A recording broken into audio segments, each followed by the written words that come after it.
So, BBL coaching.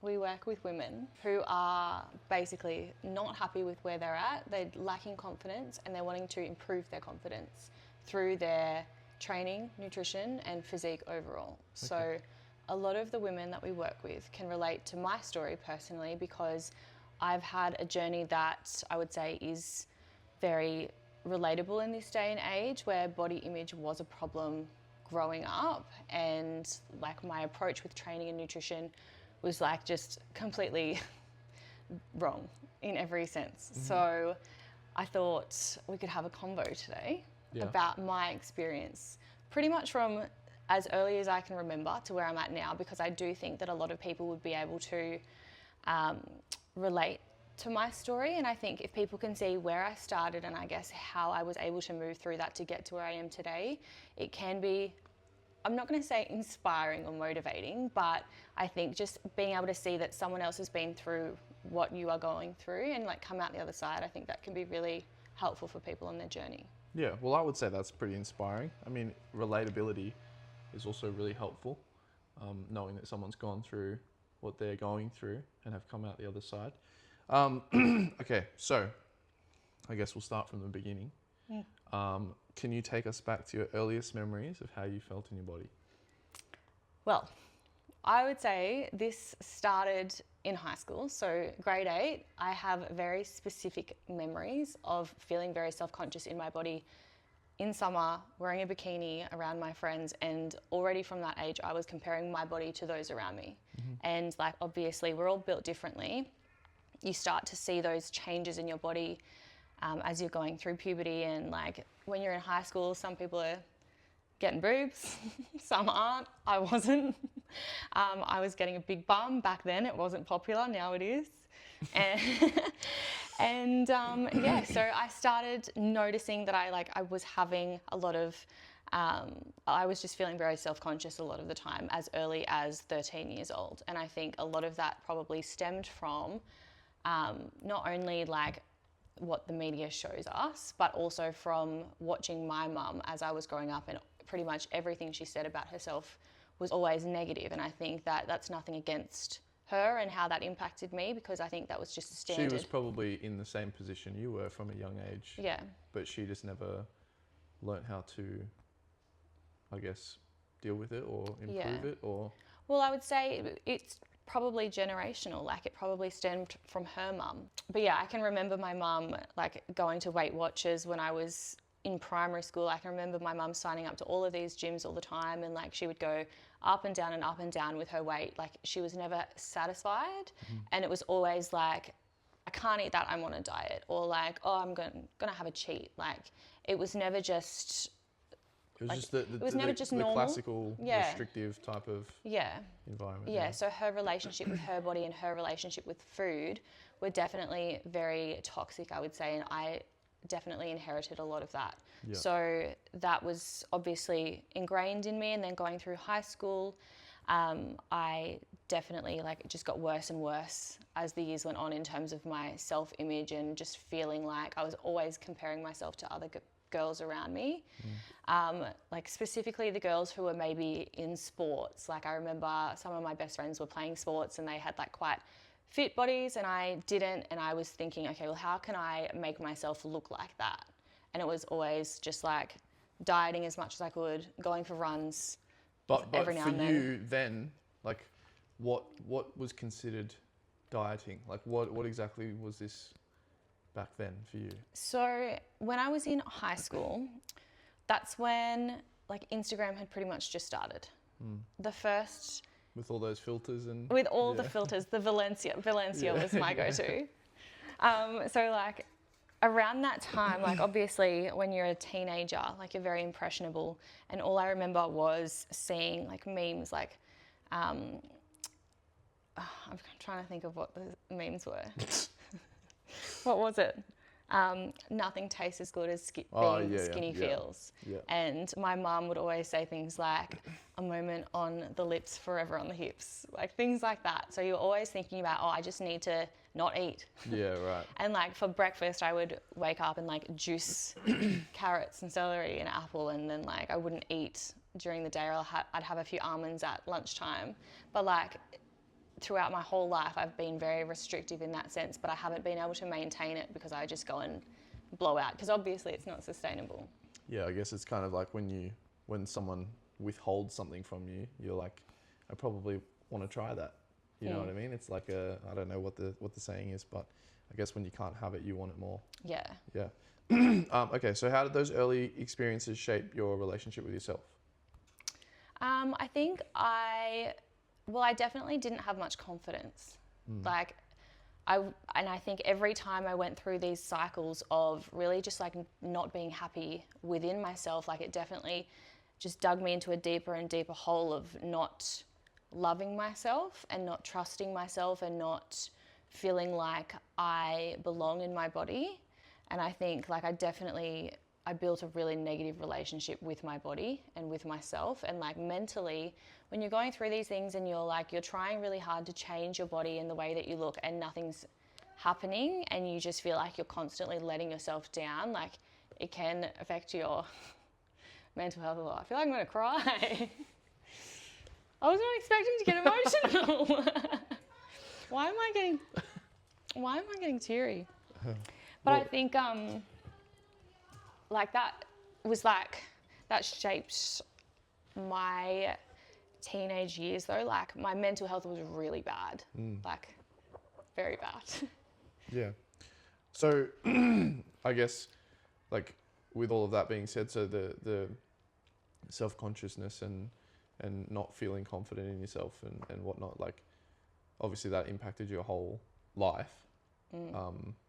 So like I guess when did the food or body image start to feel like something you needed to control? I would say in grade 11, so I would have been 16. Well, that's when I would say like the control kicked in, because that is when I started to develop an eating disorder, which was where I was bulimic. So I would force myself to throw up all of the food that I was eating. And I had a toothbrush hidden in the bathroom behind a little bin that I would pull out to shove down my throat to force myself to throw up. Wow. After every time I ate. And I remember very clearly the first time that I did it. And my mum was like, "Are you okay? Like, what's happening?" Because she could hear that I was vomiting. And I was like, "Oh, I'm fine. Like, I just don't feel very well." And then it became after every single meal. And I think I used it as a coping mechanism because I felt like I lacked discipline to like not eat shit, because the shit food that I was eating was my comfort food. So it was like a vicious cycle. Like I felt really shit about myself, so I would eat food to comfort myself to feel better, and then because of that I would feel really shit, and then I would go vomit it up, and then I would feel really shit about that, and it would be just like this vicious cycle. So that was when I was 16. That lasted for at least, I would say I was doing that for at least a year. Because I was in that space mentally, I developed, like I was very depressed, had a lot of anxiety, which I didn't realize at the time was anxiety. Now I've been informed that a lot of these things were like ADHD related with the way that I was coping with life. So all of that led to me then developing a stomach ulcer due to the stress and the constant like stomach acid that I had in my stomach because of all of like the throwing up. Which led to me having like half the year off year 12 because I was in hospital. I had like, my stomach ulcer was fucked. And then I was just depressed, really struggling with my mental health. And then after finishing high school and kind of like leaving school, I felt like I had more control, because I feel like my high school years, I just felt completely out of control of my life. And then as I went into a job after school, that's when I started to have like more access to foods that made me like more comfort foods, and I couldn't throw them up because I was at work. Right. So what do you mean when you said you have more access? Because you have more I worked in a shopping centre. Okay, right. So what I would be doing was, first thing in the morning, I would go I would go and get a full sugar can of Monster before I started my day. We'd come back, I'd have chocolates and all of that kind of stuff, and I'd be eating it throughout the day. Because it made you feel good. Yeah, it made me feel good. But then it became a habit and almost like just a routine. And then I started gaining more and more weight. And then, as the years went on, I just kept gaining more weight. And I went through all of the cycles, all of the things that you think you're supposed to do to get rid of it, and I couldn't. Right. So what were some of the things that you would do? I tried so many different diets. So like I did keto. I think the main thing was like eating clean. So just eating, I'm going to throw Sarah's Day under the bus here. Anyone who's watching this who knows Sarah's Day would know, like back in the day, she was just like eating all of these nuts and like dates and making things that are really high calorie but clean. And that's what I was eating. And I was like, why am I not losing weight? Like, why do I not look like Sarah's Day? She has a six pack. I don't have a six pack. And like, I was eating all of this stuff. Was this like were you doing that and then doing something else on the side? Or were you just like fully all in on this? I was all in on just eating clean. Yeah. So eating clean. So how long would you say you did that for? I was all in on it, except for when I wasn't, which I think is the case for most people when they're dieting. But like, what I mean by that is like, I was like, yep, this is who I identify as, but it wasn't achievable. It wasn't realistic or sustainable. So I would eat like that. And then there'd be a few days where I would just fucking go ham and eat everything in sight. Because I was like, if I eat one more natural, healthy, clean chocolate bar, I'm going to die, because like they just taste like pure shit. And I was eating them because influencers were eating them and promoting them with their discount codes, obviously trying to make money. And I was like just taking in everything they were saying as like gospel. You were the sucker. I was the sucker. But that's the thing, is like so many women are like that, especially when you're young and you haven't had the life experience, I guess, to know like you're literally just being sold something because it's marketable and people are making money from it. Yeah. So there was that. And then I tried fasting. Yeah. Did fasting for a long time. I actually did lose some weight fasting, but it didn't last very long. I gained it back pretty quickly. Okay. And then I started going to the gym on and off. But just to clarify, yeah, we know the reason why you were losing weight when you were fasting. The reason why is because I was eating fewer calories. Yeah. Okay. Yeah. Just to clarify that, because sometimes when you say I lost weight when I was fasting, people might hear that and go, "Oh, I'm going to start fasting then." Yeah. Before they even get to the end of this conversation. True. So, okay, true. I'm glad you added that in. But yeah, so... Okay, so you tried fasting. What else? Besides that, so like the fasting, the keto, the clean eating and all of that kind of stuff.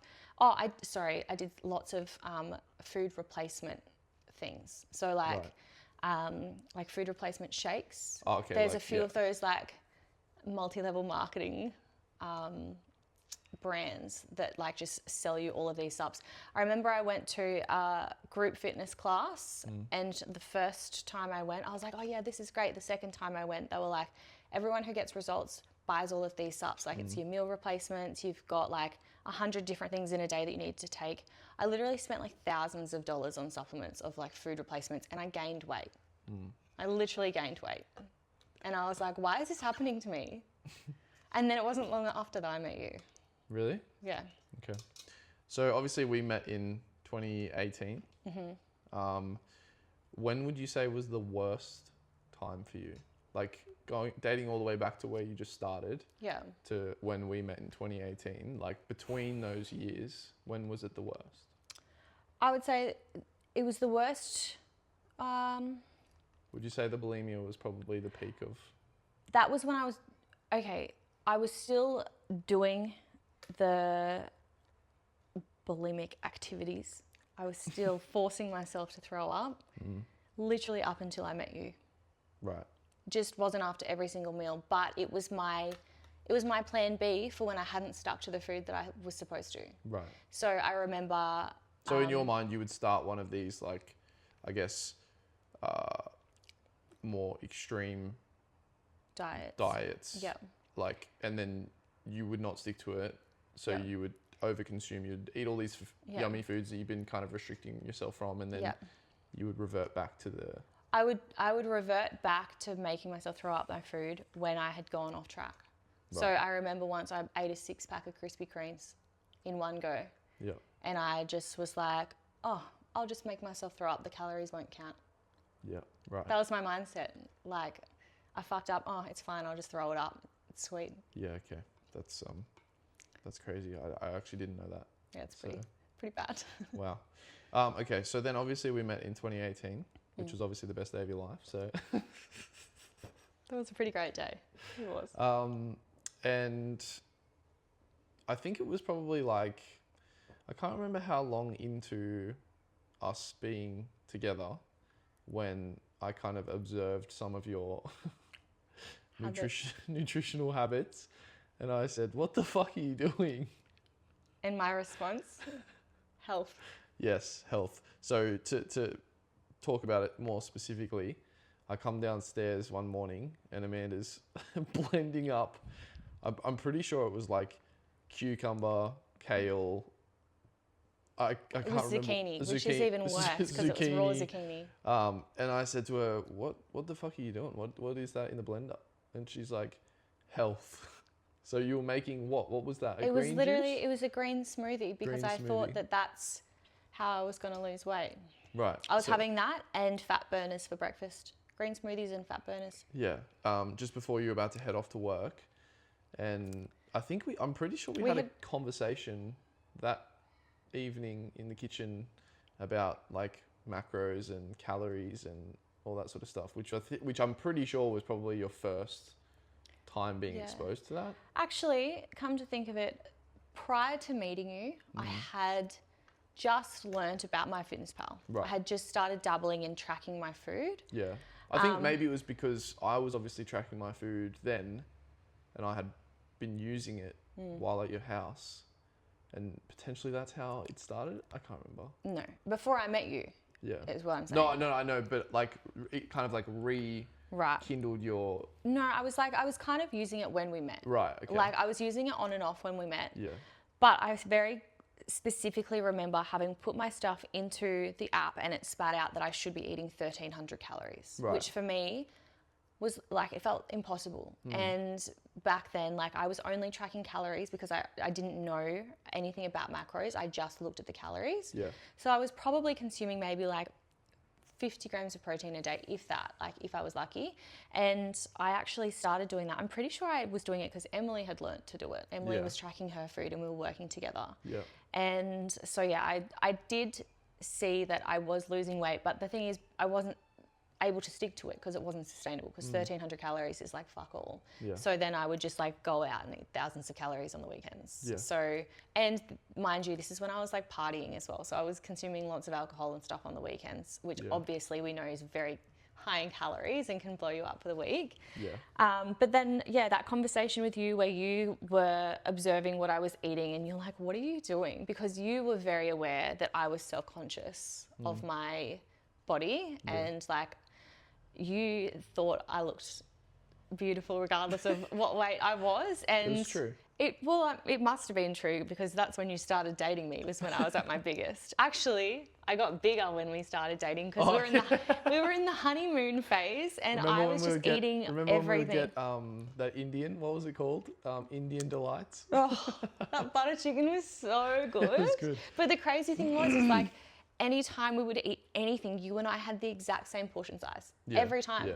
And like, it was like half. If you had a bowl of ice cream with Easter eggs, which I remember because I have a video of it, I had to have the exact same amount of ice cream and Easter eggs because... Mind you, then I was actively trying to gain weight. So this was not a good recipe. This was not a good recipe. And that recipe is what led me to being 70 kilos, which was the most that I ever was. So I was actually the biggest I'd ever been after you and I started dating because I was eating so many more calories because I was matching you meal for meal. Like whereas... competition. I know, but prior to that, so obviously during that time I was feeling very insecure. And like, you looked like you. Like when I first met you and you first started talking to me, I was like, I'm not talking to this guy. Like, he just looks like just a typical Gold Coast gym junkie. Like, he's not going to be interested in me. Like, look at him. Look at all of those abs. Like, his bicep is bigger than my head. Yeah, this is back in my more jacked days. Okay, so obviously all of that had started, and then I can't remember specifically how we then got into kind of a Looking more at my stuff? Yeah.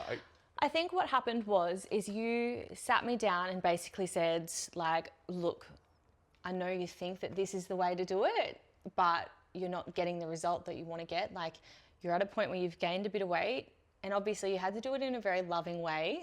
I remember having this conversation in your kitchen.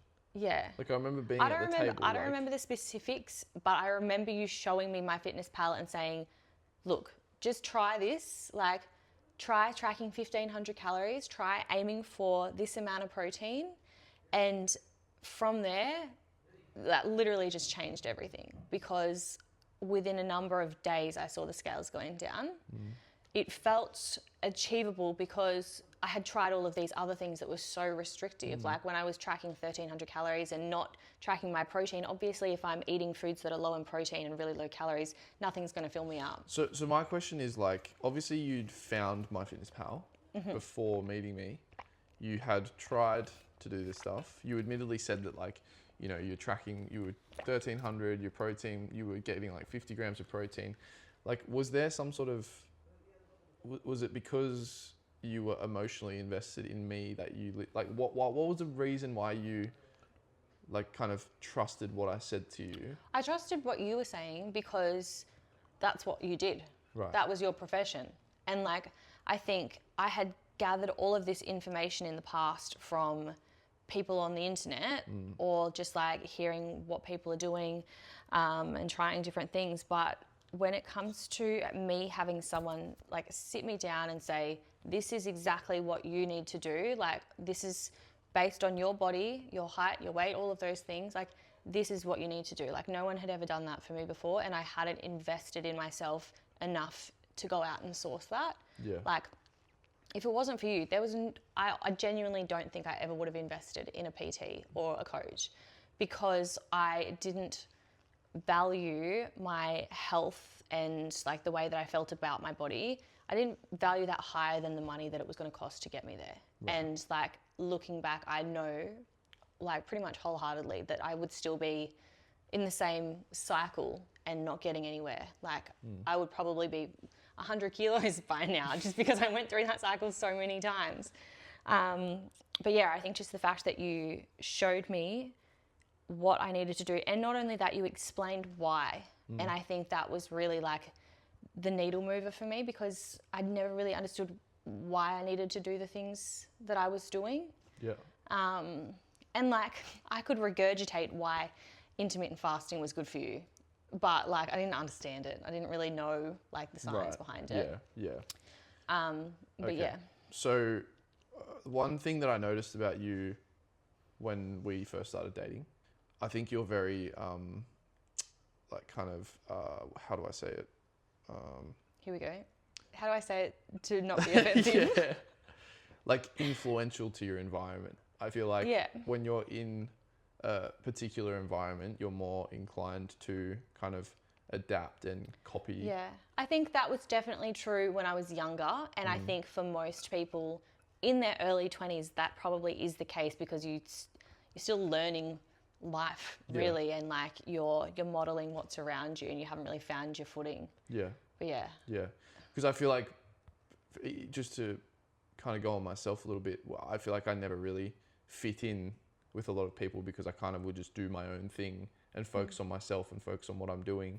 Whereas I've found that, like, maybe you may have been a little bit different, kind of like doing what everyone else around you is doing. Yeah. So I think, like, probably also having a different environment, which I think is really important too, because when I talk to clients all the time, it's so often that their environment is causing a lot of their like setbacks and all of these things that they're, like, not super happy with, but they really struggle to change it. Yeah, I actually had this exact conversation with a client this week who seems to fall into the same cycle all the time. And, like, sometimes you just need to look at, okay, well, I'm doing all of the things I'm supposed to be doing, and I keep falling back into this. So that's when you should be looking at your environment and saying, okay, why do I keep falling back to this? But I think you're right. So when we got together, I was spending all of my time with you. So I was no longer spending my time with the people who were going out on the weekends and drinking and doing drugs and eating shit. And like, I had never spent time with people like you who were conscious of what you were eating all of the time, and not like in a restrictive way, but like you made food choices based on the goal you were working towards. Like we just were speaking about it then. You were eating a lot of food, we were eating a lot of food, but that was based on your goal at the time, which was to grow. And then when you went into a deficit, it's like a switch flipped and you were just like, all right, I'm having 200 grams of chicken and that's that. And I was like, whoa, you just like completely changed what you were eating based on what your goal is. And like, I had never been around that, where someone was so focused on what they wanted to achieve and just like made it happen with their food and with their actions. And yeah, I think like I also just going to the gym, like I had never like consistently really gone to the gym or been around people. And that's when I started to like make friends at the gym, or like we were training lots of clients, or you were training clients back then who were at the same gym. So I was able to kind of build a environment for myself that was more like, conducive to your goals. Yeah. It was like a positive influence on what I was trying to achieve. Yeah. Yeah. So I do think like that's probably one of the biggest things that I noticed that had changed quite a lot. It was just like your environment was very different. So different. It was like night and day. Yeah. So what would you say was like the biggest thing for you, like kind of staying on track? Because obviously you've had a history of, you know, like you said, you would do these extreme diets and then you would kind of revert back to the bulimic behaviors, and then, you know, it would be that cycle. But obviously this time, you know, you started tracking your food, you saw some results. Like, what stopped you from reverting back to those habits again? I think there's probably two parts to this. And the first part would have been like what we just said, environment. I could see that you were doing it and you were making it work regardless of your circumstances. And for me, I found that really, I guess, motivating and inspiring, because it was like, I don't want to let you down, because I know that like you hold yourself to a really high standard. So if I'm not meeting that standard as well, like you're not, someone who holds themselves to that high standard isn't going to be attracted to someone who doesn't. So basically you were like, you didn't want to get left behind, is that? It wasn't about being left behind. It was, I didn't want you to be disappointed in me or see me in a different light, that I wasn't willing to put in the work. Right. To do what was required, because I knew that you held yourself to that standard. And I think that like that has something that's massively positively impacted me throughout the time we've been together. And there have definitely been like highs and lows where I've kind of adhered to that, and there's been times that I've let myself fall a little bit, and then it really comes down to you having a conversation with me and being like, what are you doing? But not in a bad way, but it's I think mostly the reason why that happens too is because I know, just from seeing like your potential just in any area, like I'm going to hold you to a higher standard because I want the best for you. Yeah, exactly. And that's what I mean. It's like, it's coming from a place of love, because you know that I feel better physically and mentally when I'm looking after myself. When I feel like shit, like no one wants to feel like shit all the time. No one wants to have like be depressed all the time and things like that. So what you're doing is you're looking out for me, making sure that I feel my best. Anyways, so that's one of the things. I didn't want to disappoint you, so that was one thing. And obviously we lived together. We literally lived together within a week of meeting each other. It's like crazy. What were we doing? That's nuts. But good positive outcome. Anyways, so there was that. But the second thing was I actually saw results. Okay. So the fact that I was eating in a deficit, for the first time I was eating enough protein, so I was feeling fuller. I was eating foods that actually made me feel all right. Like I wasn't just binging on this, that and everything.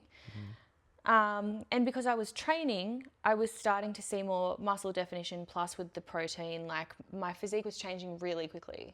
Like I remember, I look back through my camera roll and it's like, here's my starting photos And then the next photos I took were like a month later, and it's like, where's the in between? Like, it happened so fast. My body just responded like crazy. And then when that happens and you start to build momentum, like, it becomes addictive, and it's no longer a challenge, because it's like, okay, well, this is what I did and it got me to here, so I'm just going to keep doing this and see where it takes me. And that's what we did. So like in my personal journey, like, I started losing body fat quite quickly, and then the advice that you were giving me was to just increase my calories a bit over time. So eventually I was eating like, I don't know, like 2,000 calories or something when I had started at 1,500, and I was the leanest I'd been. So yeah, I obviously built trust in the process through getting the results. And I think, had it not been for having you and your accountability as well, I probably wouldn't have stuck it out long enough to see that, to build the momentum. Yeah. So it's probably both of those things. Yeah. So it was kind of like a full mindset shift. Yeah. Because you could see what you were doing was paying off. I think, like, to copy what other, like, I don't know, people in self-development space would say, is like, I almost just borrowed your belief in me, because I had no self-belief, because I had failed myself so many times. And you were telling me, like, you can do it. Like, you have everything you need to get the results. Just do it. Yeah. So it was like I was almost borrowing that belief that you had in me, and just like trusting your, like, what you were saying to me, to just stick it out long enough to do it. Yeah. I think probably because I think sometimes people need to see it to believe it.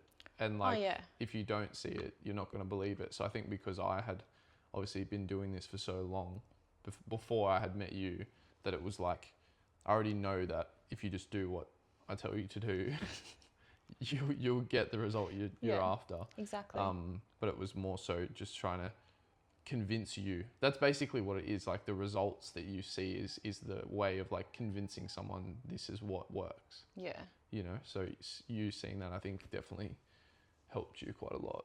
Yeah. I agree. So how would you say your mindset towards nutrition and training has changed over the years? So after I met you and I was tracking my food, I think when you start tracking your food, it definitely shines a light on the fact that food is pretty much just energy at the end of the day. And I started out with the very flexible dieting approach, where I was basically fitting whatever I could into my macros. And like, I think there's a time and place for that. And especially for me, like, it was very beneficial, because I thought, amazing, I can still achieve my physique goals even while eating all of the foods that I want to eat. Over the years, I've definitely refined that. So now I eat a lot more whole foods. I'm eating to like nourish my body, not just to meet my macros. Yeah. But back then, I think it was so important for me to learn that even the foods that I would class as treat foods, like the sometimes foods, even those have a place in a healthy, balanced lifestyle and approach to nutrition. And at the end of the day, it's just calories and like, And I think starting out, it's actually probably like almost beneficial in a way to kind of see what those foods do have in terms of their calorie value and stuff, because it opens your eyes to like, okay, well, if I've got 1,600 calories to work with, if I want to, you know, hit my target for the day, and you're having some sort of treat snack thing that you would normally have, and you go, okay, well, hold on a second, this thing has like 400 calories. Is this really worth the space in my day? Which ultimately will lead you to making better decisions with your food, because 100%. you can fit better quality options within your essentially daily calorie allowance, which is, it ends up being better anyway. But you have to first go through that to understand. So I think it's like that learning curve of seeing what's in certain things. Yeah. And by doing that, like, I have been tracking my food now since I've been in a fat loss phase. And I think that it is really important if you are, I mean, it's not like essential, but if you have a specific goal, you might as well approach it with a specific tracking is a very specific tool for a job. And the two main things is obviously first understanding, I guess, calorie, how many calories or how much energy is in certain foods.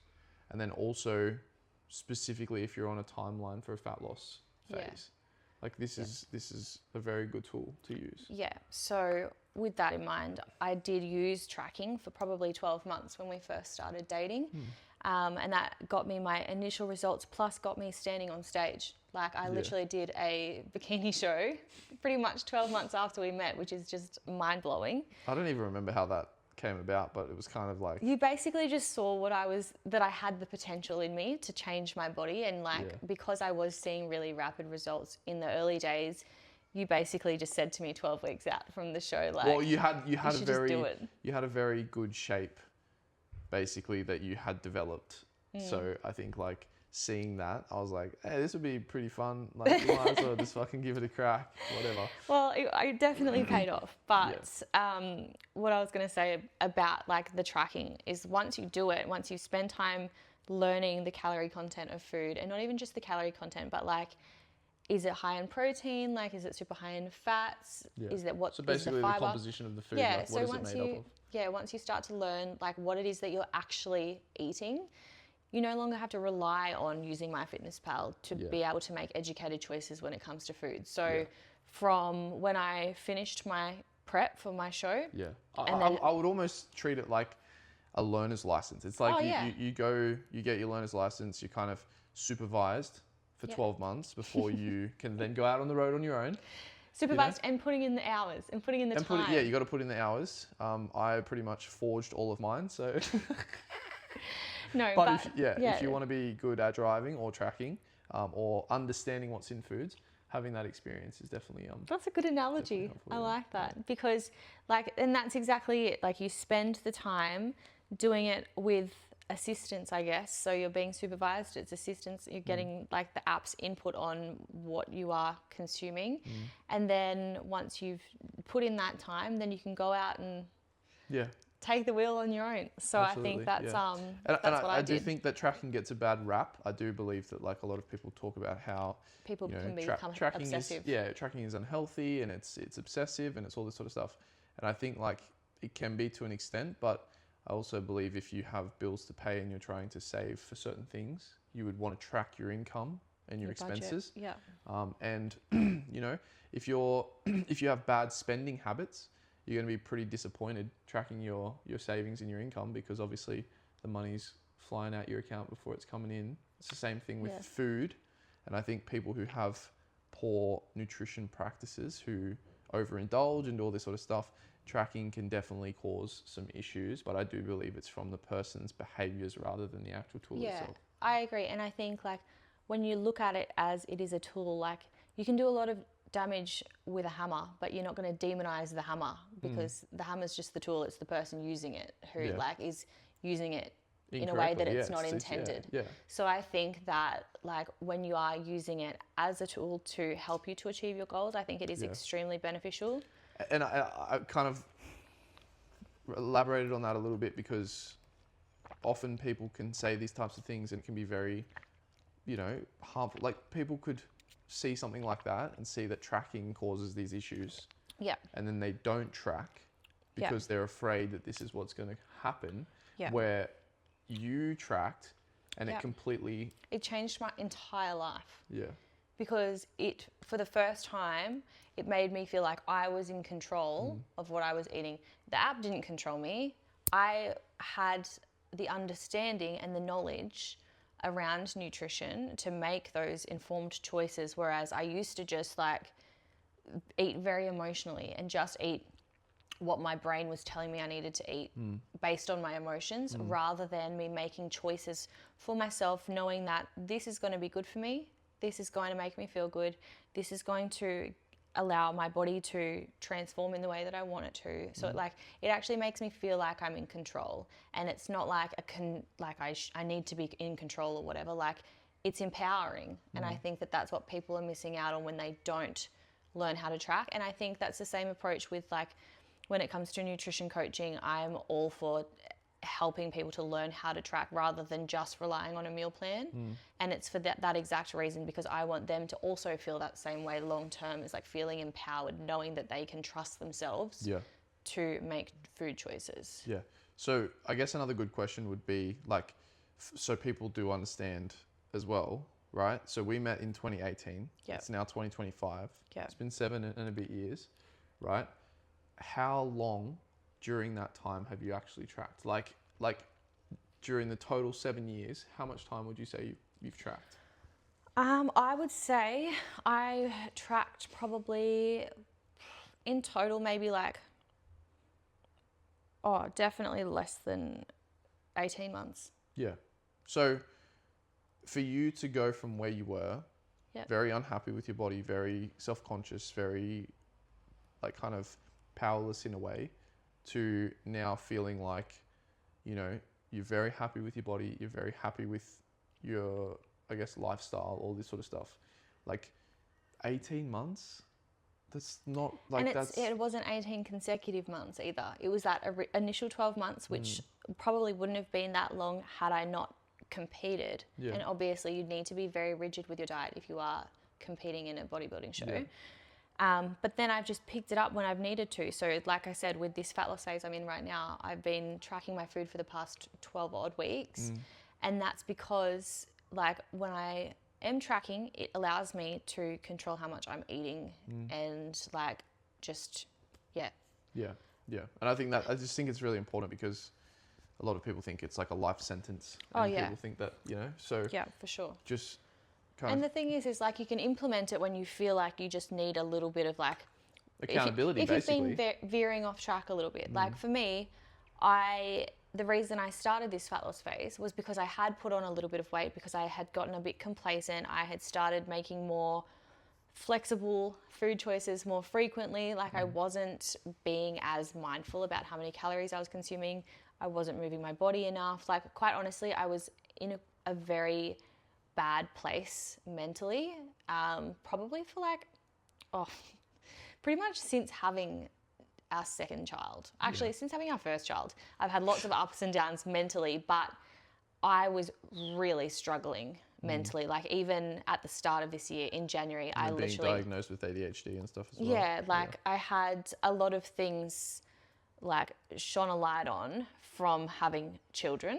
And I think it really did show that like my mental health wasn't the best, but the actions that I do on a daily basis have such a drastic impact on how I feel mentally. Like for me now, it's not even just about how my body looks and feels. Like I just feel good because I am prioritizing myself through training and nutrition, or not even training, just movement and nutrition. Yeah. So I think like there's a time and place where you can just say, yep, I'm going to bring in this tool for tracking my food for a small amount of time just to make things like just get back on the road.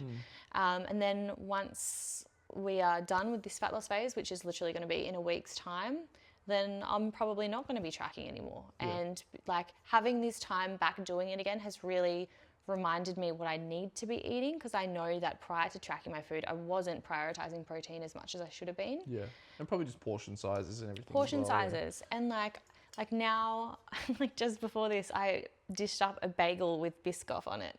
And I easily would have had 3 times that amount of Biscoff. Spread, 3-4 times as much had I not been tracking it. Just out of like, that's just what you do. But when you're actually putting your awareness into it and tracking something and weighing it out, like it really does put a lot of awareness. Like it forces you to be aware of what you're doing. Yeah. So, okay. So basically, you know, your journey started when you were quite young. You had very poor self-image issues. You were, you know, a lot heavier than you'd like to be. Just felt really uncomfortable. Now you feel much better. You look incredible. You know, live a busy lifestyle, but you're still able to have control over your body composition. And I think that's really important. What would be some advice you would give to, I guess, probably your younger self and other women listening to this? Firstly, I would say, like, ask for help, because you don't know what you don't know. And I was struggling so much and I wasn't getting anywhere. I kept trying to do things myself and I kept ending exactly where I started. And had I just reached out to someone for help, the right person, obviously, because we know there can be a lot of mixed advice on the internet, but I really do wish I had reached out for help earlier. And I think like there's so much available now, like for women who are in where like the same position as I was back then, like it really is quite accessible to have help with this kind of stuff. And the whole industry now is completely changed. I remember when I started how bad it was. So to just even see where it is now, like there's so much more help accessible now, so much more. Yeah. So I would say, like, firstly, learning to track your food is something so simple, but people are so unwilling to do it because it takes effort. And not only does it take effort, it really like shows you the things you don't want to see. You don't want to be accountable for how many calories you're actually consuming. You don't want to give up the alcohol. You don't want to give up your little treats on the weekend with your friends. But if you are serious about making a change and you're not willing to be accountable for those types of things, like you're not going to get very far. Yeah. And I think that tracking your food is literally just like such a game changer for people who are in that position where they feel helpless, because it's at least giving you that control back where you can actually be in control of your body and know that you can impact the way that you look and feel just by making changes to what you're eating. So that would be the first thing. Second to that, I think one of the biggest positive influences on me was my environment. So obviously you, very helpful. Not everyone gets to live with you or live with a coach, but I was very fortunate with that. But I mean, like just starting up at a gym, and you don't have to do I think a big weight one probably training. just touching on that as well is like definitely having support from your partner.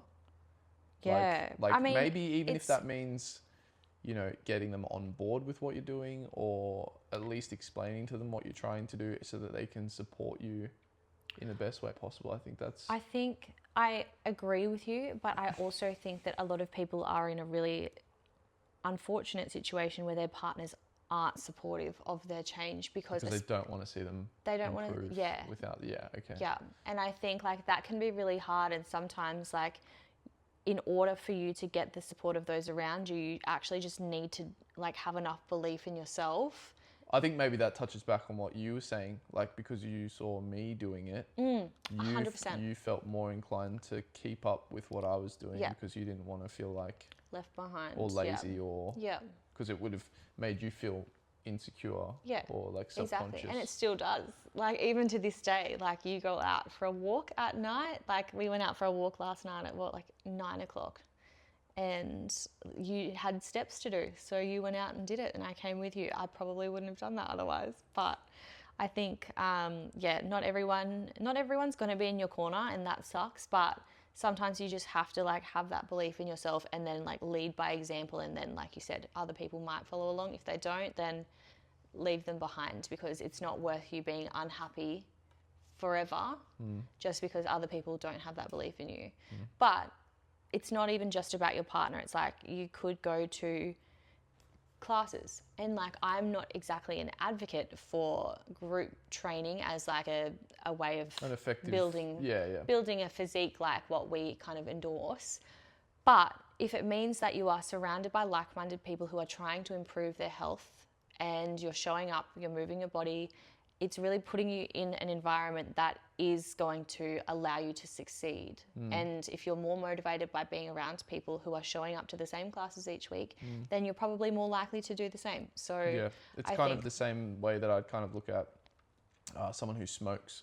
If you're going out to a nightclub to the smokers section, your chances of quitting smoking is very low. But if you're going to the beach and you're going to the gym and you're doing all this sort of stuff, like it's probably going to give you a better... Actually, that's a good point. Like one of the things that really changed for me was the activities that I was doing with my friends.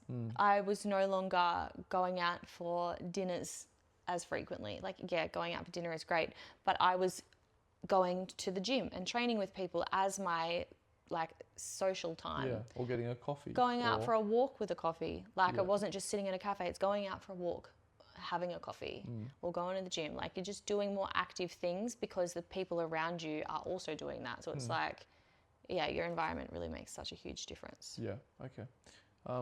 Any more advice that you would give to someone?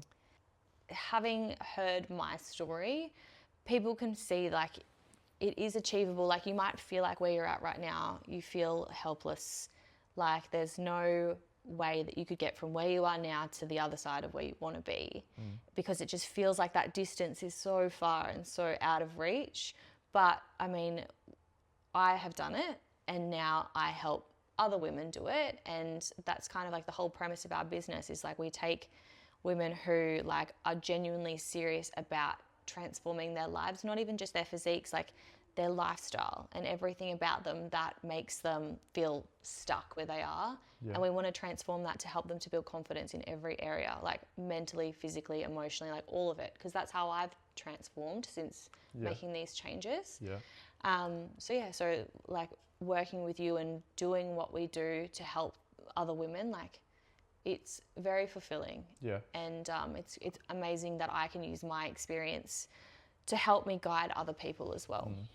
Yeah, and I do think like even just when we first met and like teaching you all this sort of stuff, I feel like because I have these tools and these skills, I feel like it's my purpose and almost like I'm obliged to help people. I feel the same way now. Because really, you know, you're doing your part in society to improve the lives of others and give back and do all that sort of stuff. So and that's definitely how I feel now too. And like even in the early days when I was only just kind of learning how to track, I remember going on my Instagram story and talking about it.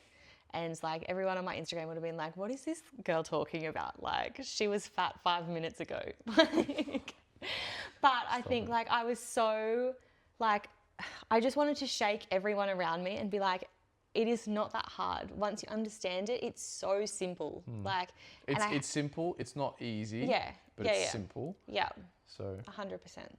But yeah, that's that has been my journey, I guess, and I think my self-image has improved drastically, and it's not just because of how I look, it's also because I've built the confidence within myself, because I've proven to myself that I can do it, and I've proven to myself that I can overcome challenges, and when I put my mind to something, I can achieve it. And I think that has been the biggest transformation with me, is like you can see it from the inside out. Like I have a confidence in me now that I never used to have.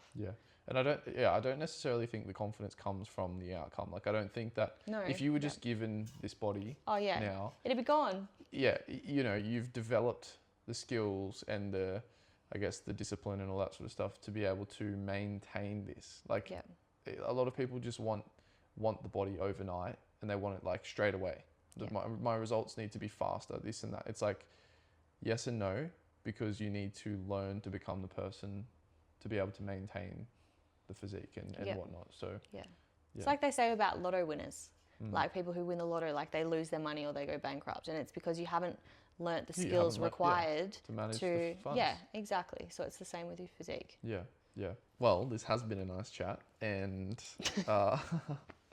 it's actually like probably the first time we've gone into detail, just you and me together, alone on the couch. Isn't it nice? It is nice. But well, I'm very grateful for you. Thank you. Because I definitely wouldn't be where I am now without you. And it's crazy, it is crazy that one person can have such a huge impact on the entire trajectory of your life.